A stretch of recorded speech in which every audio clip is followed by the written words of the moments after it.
Many Christians tell us that Jesus is the physical begotten Son of God. But do we find that message in the Bible? They refer us to a verse, and we'll look at it in the Bible itself. This is under Hebrews chapter 5, verse number 5.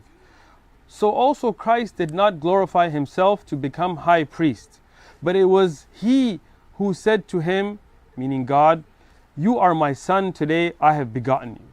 And they say this verse means Jesus is a physical begotten Son of God. But if that's the meaning they take from the Bible, if we go to Exodus chapter 4, verse number 22, we find there, "Then you shall say to Pharaoh," God is referring to Jacob, "You shall say to the Pharaoh, 'Thus says the Lord, Israel is my son, my firstborn.'"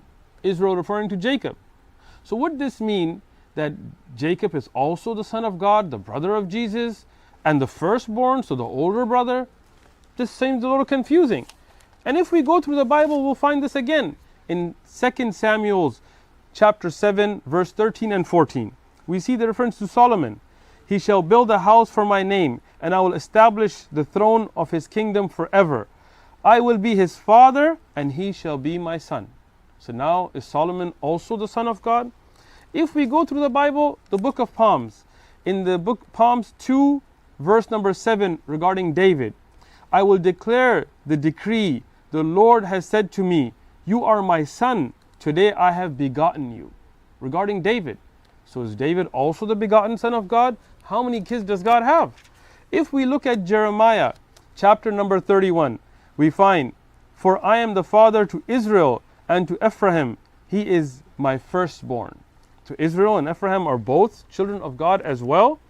If we go to Luke chapter number 3, verse number 38, we find the son of Enosh, the son of Seth, the son of Adam, the son of God. So Adam is also the son of God. The confusion here is in the translation. In Hebrew, son is referred to as a term of endearment, as father is referred to as a term of respect. Even today you'll find somebody go to a priest and say, "Father, forgive me for I have sinned." They don't mean that they are physically related to them. It's a term of respect. You may find an older man tell a young man, "Son, listen to me." But he doesn't mean that he's married to his mother. It's a term of endearment. And that's why you find it in the Old Testament, in the New Testament, referring to many of the prophets of God as terms of endearment, not physical relation.